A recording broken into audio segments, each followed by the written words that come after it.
All right, hope everyone's having a good morning.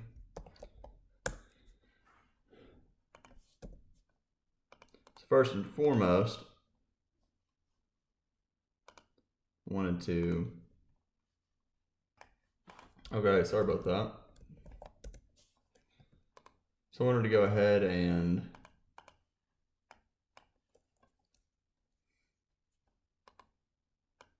had some issues with TradeStation.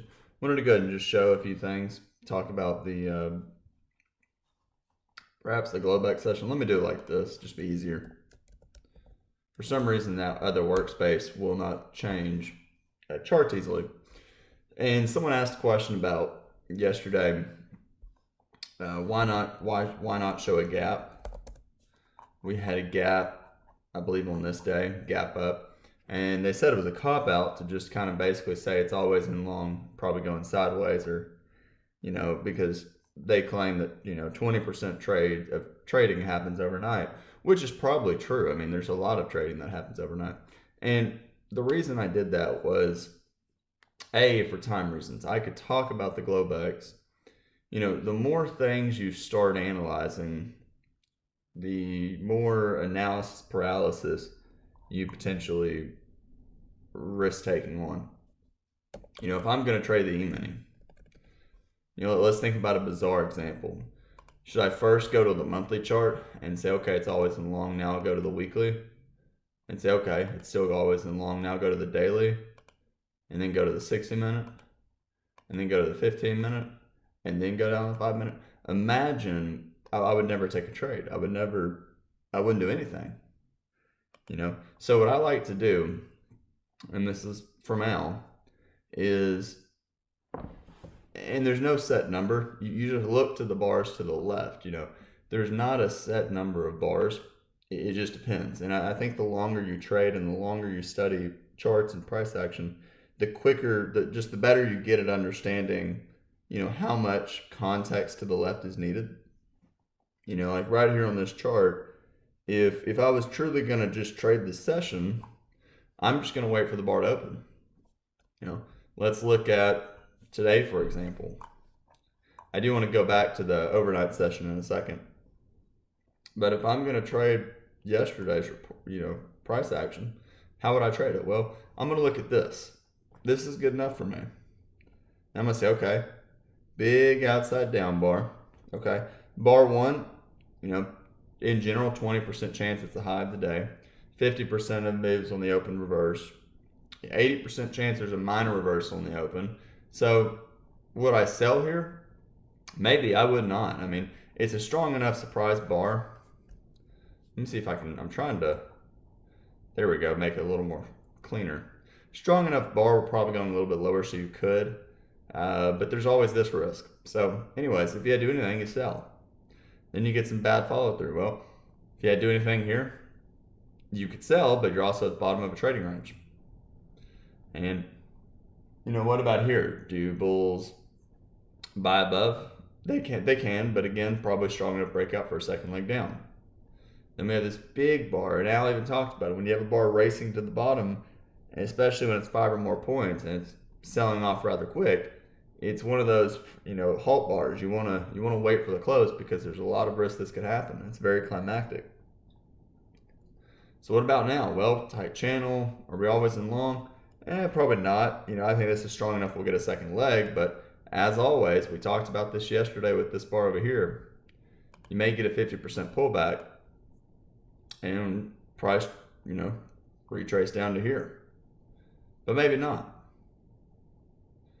And you can see we're trying to, maybe it's 50% pullback from, here to here, and then you can see that happen. And at this point, this is an FOMC day, so you kind of split up into two sessions. And so this person that made this comment about, the overnight session, well, I would do the same thing for the FOMC day. And what I mean by that is, it's really two different days. Here's the first part of the day. Here's the second part.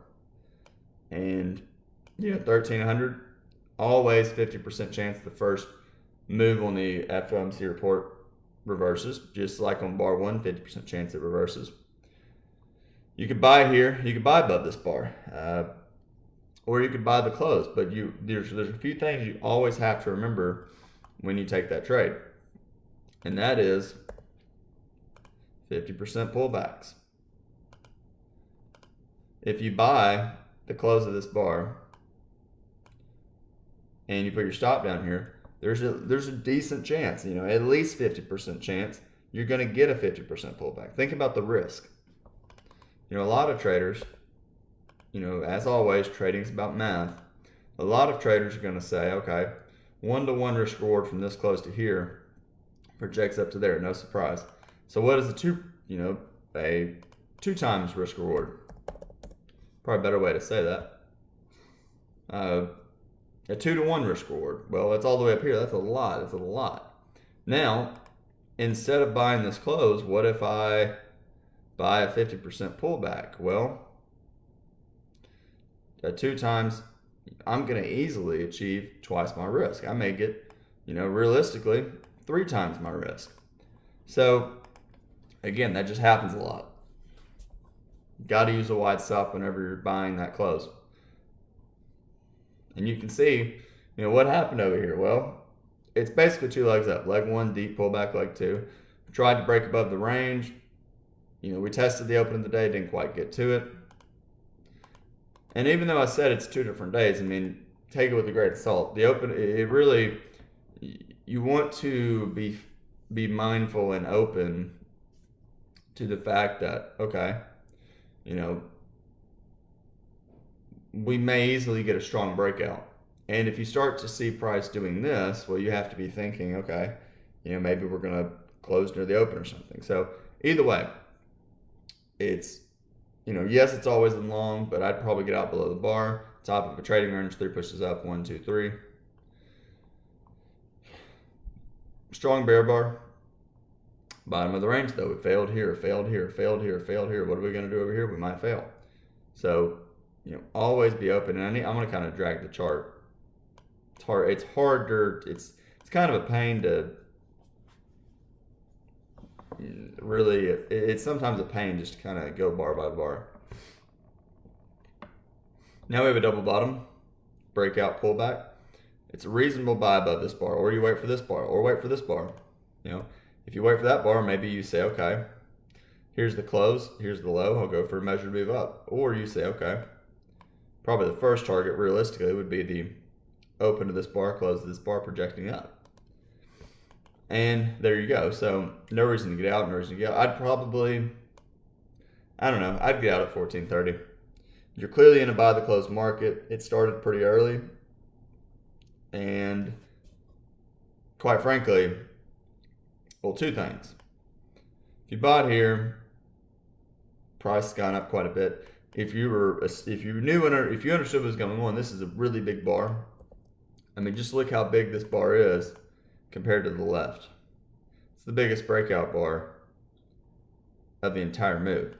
It's probably going to fail. So that's why a lot of traders, when they see this bar and they see it saying, okay, it's bigger than the rest, I'm just going to sell out, because they know the odds are we're going to test lower all the way down to here.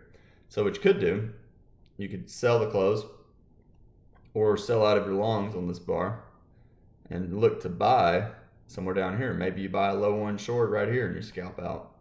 So, if you think about it, and this is where scalping comes in, we're going to retest this close. We haven't retested it. The odds are we probably will. Now it's riskier because it's later in the day. But you could sell it. You could get out of your longs right here. Say, okay, disappointment bar. I'm going to get out. Just sell the market. Then you say, okay, here's a low 1 short. I'm going to buy. Or you say, here's a breakout. Here's a pullback. Here's another low 1 short. Whatever you want to call it. Low 2. It doesn't matter. I wouldn't really call it a low 2. I'm going to buy this low, and I'm going to set a target up here. Or maybe that was really over here. I'm just going to buy this low 1, set a target here, get out. Now I want to go back to the Globex session. 2 things with trading micros that might help some people. If I ever trade micros, 9 times out of 10, I'm trading off the futures, the actual contract. So if I'm looking at the micro E-minis, at MES, you can see micro E-mini. I'm more likely going to just watch. I'm going to trade the micro, but I'm going to watch the E-mini because there's more data. And if you really just use common logic, the micros cannot deviate the E-mini. It's the same, it's the same. The micro is designed to follow or track the E-mini. So it won't work. There are too many computers arbitraging and waiting for moments where they're different. It's the same thing with gold and the micro golds at MGC or whatever it is. But either way, if I'm going to trade the actual Globex session, I'm going to watch the Globex. Like over here. Okay, strong rally, trend line break, tight trading range. So what do I expect? Well, I expect trend resumption, trend reversal. Now, the reason why I don't like to pay that much attention to the Globex all the time is sometimes breakouts happen at like 2 a.m. I'm asleep at 2 a.m. But if I was awake, I would say, that's a really big bar. I'm going to sell it. Or I'm going to say, hey, okay, we have a doji. Well, then we have a follow-through bar. I'm just going to sell. Then we have, maybe low one, low two short. Okay, starting to become climactic. Maybe a final flag. Do I get out above that bar? I could. Probably should. It's a decent profit. It's basically a measured move down from the open to here. Makes sense. Okay, maybe I get out right there. Or low one short. Maybe I get out over there. Definitely get out above this bar. But, am I in a rush to buy? Probably not. Let me look at gold. Just as Al says, try to trade stupid. And what he means by that is, don't try to think of complicated strategies. Strong rally, bulls need a trend line break, 50-50 chance in general, trend reversal, trend resumption. Never really broke below the moving average, and at some point, you say, hey, wait a minute, bulls are getting a lot of bull closes, 3 consecutive bull bars, breakout, 2 follow-through bars. I'm just going to buy and hold for a measured move up. Maybe we get some sort of measured move based upon a trading range, or maybe you say 3 consecutive bull bars, clearly always in long. Maybe we'll get a measured move of the bull bars. Breakout, best looking bull bar of the rally, probably seller somewhere above, maybe a second leg. Here's a second inch or short. Get out there. Starting to go sideways for a lot of bars. We're back to neutral. So what do? Well, we basically close the gap. Lots of bull bars. It's starting to form a tight channel. So while these are, impressive, it's consecutive bull bars, sign of strength. Where's the strong? Where are these? We need these bars. Okay. Maybe it's a breakout pullback short. Ultimately, what do the bulls want? The bears want breakout, measure move down, and a close or a test down to here. What do the bulls want? They want the exact opposite. The bulls see bears see an endless pullback, and they want a bear breakout. The bulls see a breakout, pullback, and they want trend reversal up. We're pretty much neutral. Second entry buy, maybe 3 consecutive bull bars, 4 consecutive. Okay, so looking like it's always in long. But again, starting to form kind of a broad channel. Whenever you get, Al talks about this, whenever you get a strong bull close, you always got to wonder, maybe the bulls need one more bar, 2-legged pullback. Now, I think we're getting buying pressure. So I don't know if the bears, I don't think we're going to get a bear breakout. But, again, I'm pretty neutral about things. And again, completely neutral. You'll just get chewed up buying this. Okay, so we're starting to test back up to the closes. We're basically there. We just kind of do like this, it's a little easier. So, what happened here? Okay. Measuring gap, potential measure move up. 3 consecutive bull bars, probably sellers above here. And we're forming a trading range. Then what happened? Why did we get this really big breakout? Well, a few things to point out. Tight trading range, right? And then we get this breakout. But what do you notice? And this is kind of the last thing I'll say, and then I got to go. What do you notice about? Maybe I can do it like this.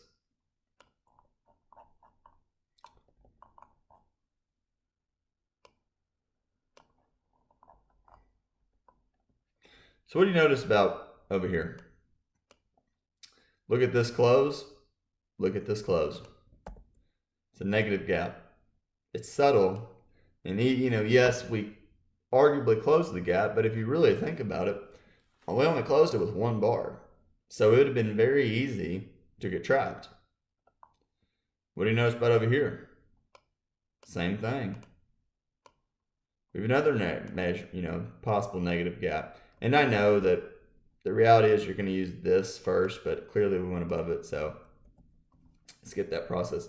Whenever you have what looks like a leg in a trading range start to form small gaps, you need to get concerned. And the reason you need to get concerned is this might happen. And it did happen. And then eventually you say, hey, bulls are going for gold here. And they're getting a bull breakout of what was a bull channel, and we're testing up. And I'm sure there's other measure move targets we could use. Maybe leg one doesn't really work. Maybe, and neither one really works. But either way, very strong breakout, probably always in long. One thing to point out over here, I hadn't touched the moving average in a lot of bars. Very, very climactic. Guess what? You're going to touch the moving average. Let me see if there's anything else I want to talk about.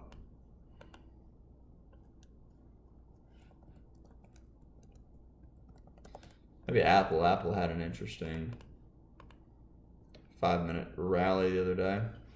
Yeah, okay. Whenever you get this on the open, guess what? You got to sell. Hard to sell. And it looked like over here, it looks climactic, looks overdone. Then you get this big bear bar, follow through bar. Well, guess what? Same thing. You're going for a measured move down. Even if it takes you till the end of the day. And, I could draw that a few different ways. I could say maybe it started here. Doesn't really matter. Close is close enough. Over here, broke above these highs, turned down, reasonable short. 3 consecutive bear bars. Now, okay, it's strong breakout follow through bar. Al says 60% chance we're gonna get a measure move down. In general, yes, but what is it now? 3 pushes down, it's a wedge. Maybe it's 50-50. Maybe it's barely 50-50.